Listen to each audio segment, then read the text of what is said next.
Bonjour, c'est Renaud de coursdegolf.net. Bienvenue dans cette nouvelle vidéo dans laquelle je vais vous parler de contact avec les wedges. Ici, je suis à 50 mètres pile du drapeau.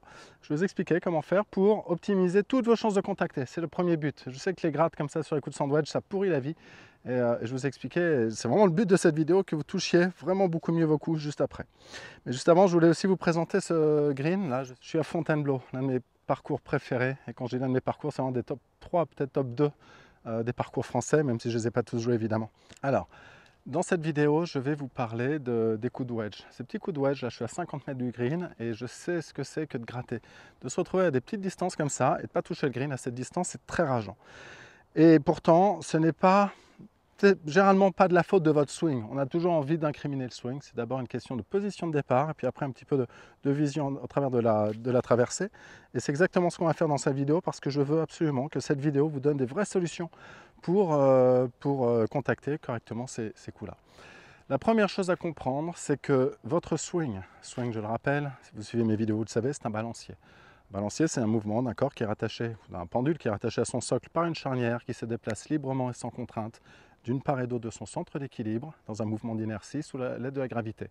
Et l'inertie, c'est capacité à un objet à décrire une trajectoire par lui-même sans aide extérieure. Et vous ne voulez surtout pas devenir l'aide extérieure qui va contrôler ou imposer à ce club quelque chose qui devrait être imposé par la gravité et l'inertie elle-même. C'est une première chose. Donc si vous avez cette sensation de balancier, réellement de balancier, alors c'est que votre swing est bon.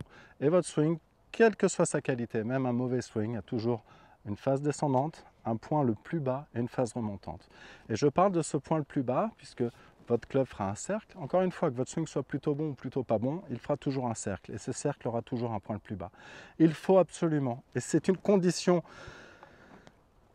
non négociable, il faut que votre point le plus bas du cercle créé par le club se retrouve au-delà de la balle. Et quand vous faites une grade, c'est que le point le plus bas se retrouve avant. Et un top, c'est souvent la même chose, c'est l'envie de remonter dessus. Et c'est d'ailleurs un coup qui m'a souvent posé des problèmes, un peu toute ma vie, parce que sans m'en rendre compte, j'avais tendance instinctivement, et c'est quelque chose d'instinctif, nous avons tendance à mettre le sternum un peu en arrière de la balle, justement parce qu'on a envie de soulever cette balle. Et soulever cette balle, c'est parfaitement humain, c'est intuitif de faire ça, mais vous le savez, vous n'êtes pas là pour faire soulever la balle, vous êtes là pour simplement swinguer un club. Et ce club est une phase de club orientée vers le ciel, et c'est bien l'ouverture de la phase de club comme un tremplin qui fera voler la balle. Donc c'est la première chose. Lorsque vous vous mettez devant la balle, il faut absolument que vous suiviez exactement la procédure que je vous donne. Exactement. Et ce sera la première étape pour ne plus gratter. Je suppose que si vous regardez cette vidéo, c'est que vous avez envie d'améliorer votre chipping, vos coups comme ça à 30, 40, 50 mètres du green. C'est que vous faites souvent des grattes, c'est que vous vous positionnez. On dit poids à gauche, mais quand on met le poids à gauche, je vois les joueurs faire ça. Ils mettent le poids à gauche et ils mettent le sternum en arrière. Le centre du corps, c'est le sternum. Il faut absolument que vous débrouillez pour avoir le sternum en avant. Et pour ça, une petite procédure que je vous conseille.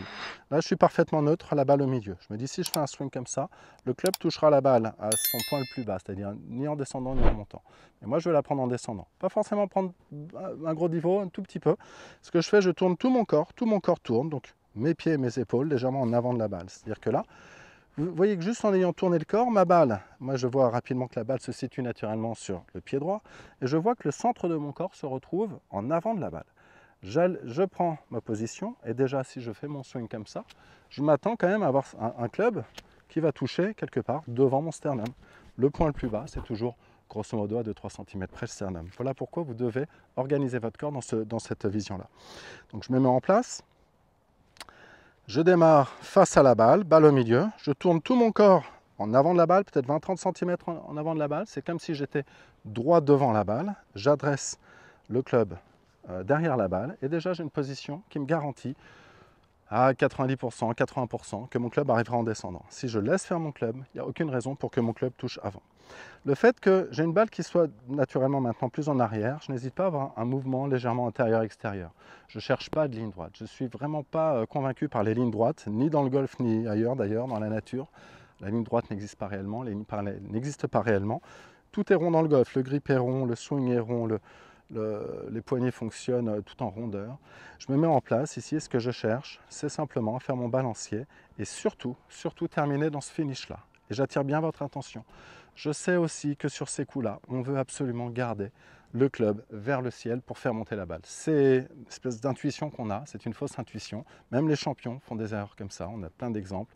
On peut parler de Jordan Spieth, je crois que c'était en 2012 ou 13, quant au numéro 11 de Augusta, le par 3, je crois bien que c'est le 11, il a mis 2-3 balles dans l'eau avec des coups de sandwich, quoi, simplement parce qu'au dernier moment, il y a cette envie de faire une balle haute qui s'arrête vite. Ne tombez pas là-dedans, ça vous arrivera de temps en temps encore, mais soyez conscient que ce que vous voulez faire, c'est un club ici qui passe. C'est presque la sensation de jouer légèrement antérieur-extérieur et de jouer légèrement en draw. Vous voyez, cette phase de club se referme légèrement, ici. Ne cherchez surtout pas à avoir un club qui reste vers le ciel. Ça, c'est l'aile de poulet, c'est la gratte, c'est le surcontrôle. Voilà pour la position de départ. J'ai une balle qui est à droite, mon corps regarde en avant, et je sais que dans mon geste, je ne pense pas trop au backswing. Dans mon geste, je cherche absolument à terminer dans cette position. Si je le fais face à vous, je vais en taper une dans cette direction. Voilà à quoi va ressembler mon finish. Je suis ici, et je cherche toujours ce finish ici. Elle n'était pas très bien touchée, j'en refais une,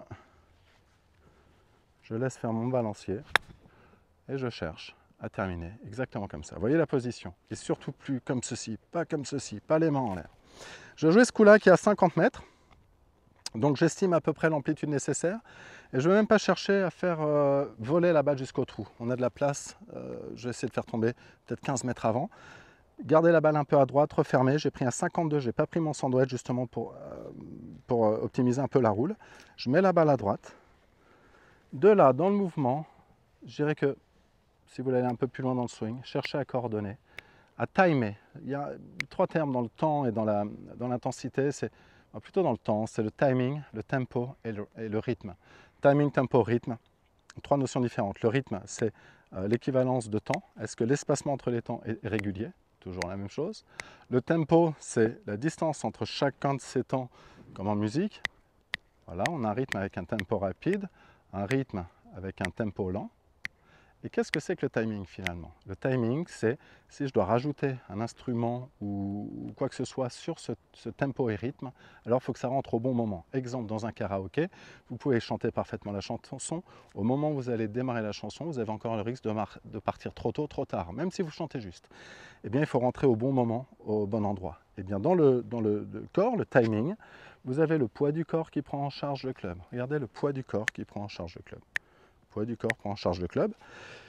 Je connecte donc le poids du club, le poids du corps. En réalité, c'est le poids du corps qui prend en charge le poids du club. Moi, je ne contrôle pas le club, je laisse le poids du corps prendre en charge le poids du club. Et je fais en sorte que ce poids du corps et le poids du club soient ensemble toute la durée du geste. Et ça fonctionne avec tous les clubs, du putting jusqu'au driver. Donc, il n'y a pas d'autres questions à vous poser. Je me mets en place, je cherche à tomber un petit peu à droite parce que la pente revient. Balle à droite, j'attends avoir une balle pas très haute pour un sandwich finalement, qui roule un petit peu. On y va, j'estime à peu près l'amplitude. Pas aimé ce swing, mieux. Oui. Et regardez bien mon finish. Face de club se referme. Ne gardez surtout pas la face de club vers le ciel, c'est la pire erreur qu'on voit. Et qu'on voit chez beaucoup d'amateurs, même des amateurs d'assez bon niveau. Et j'ai la face de club qui se referme, qui termine peut-être légèrement à droite du chemin du club d'ailleurs, dans la prise. Et voilà, j'estime simplement l'amplitude et je fais attention de garder mon timing.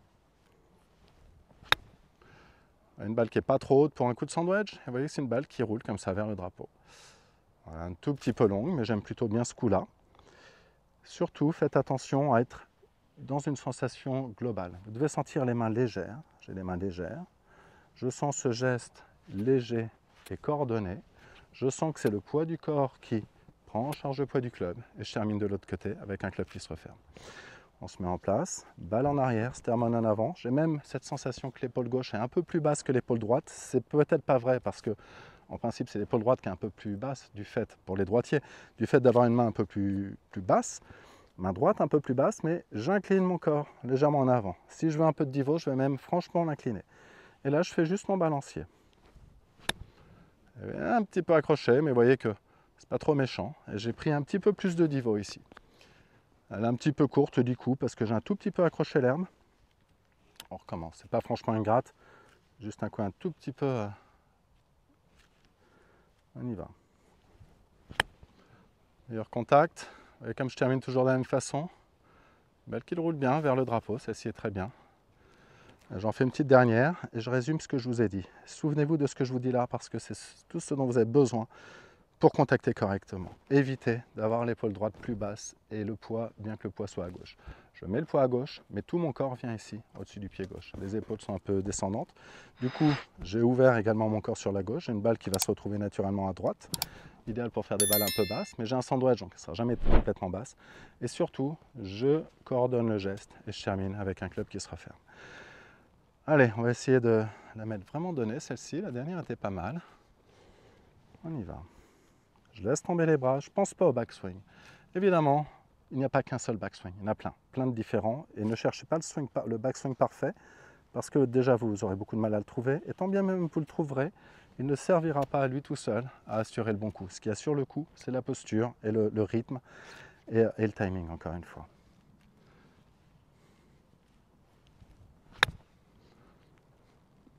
Ça me semble pas mal du tout. Roule un peu. Ouais, c'est pas mal. Allez, une petite dernière et je vous laisse là. Et n'oubliez pas de vous abonner à ma newsletter en cliquant dans le lien qu'il y a dans la description. Et je vous enverrai, si vous n'êtes pas encore abonné, une série de vidéos dans laquelle je parle des fondamentaux et puis d'autres vidéos également.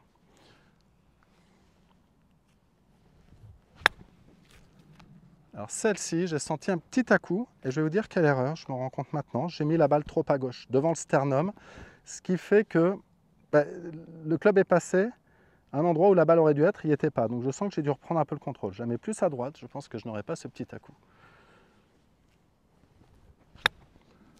Beaucoup mieux ça. Peut-être un peu trop à droite, encore que la pente va la ramener. Enfin voilà comment je vous conseille de travailler ces coups de wedge. Vous voyez que je contacte facilement ces coups, il n'y a pas réellement une gratte, quelques petites balles un petit peu accrochées, mais rien de grave. Et beaucoup de gens me disent oui, mais tu joues depuis 30, 40 ans, c'est pour ça que tu es à l'aise. C'est pas parce que je joue depuis 30 ou 40 ans que je contacte la balle, c'est parce que j'ai compris comment ça fonctionnait. Maintenant, peut-être qu'effectivement, mon expérience, mes décennies de golf font que je serai plus facilement plus précis sur le dosage, sur l'appréciation de la pente, etc. Mais contacter la balle, quel que soit le club, particulièrement avec ces petits coups de wedge qui sont les coups essentiels au golf. Si vous ne contactez pas la balle sur ces distances-là, j'ai envie de dire que ça va être compliqué à la partie parce que vous ne pouvez pas vous permettre de faire plus qu'approche de putt. Et de temps en temps, d'ailleurs, il faudrait faire approche putt sur ces coups-là de temps en temps, mais jamais plus qu'approche de putt. Donc ça, pour vous, vous devez faire, quel que soit votre niveau, toujours 3 coups à ces distances de 50, 60, 40 mètres. Enfin voilà, merci de votre attention et je vous dis dans une prochaine vidéo également dans ma newsletter.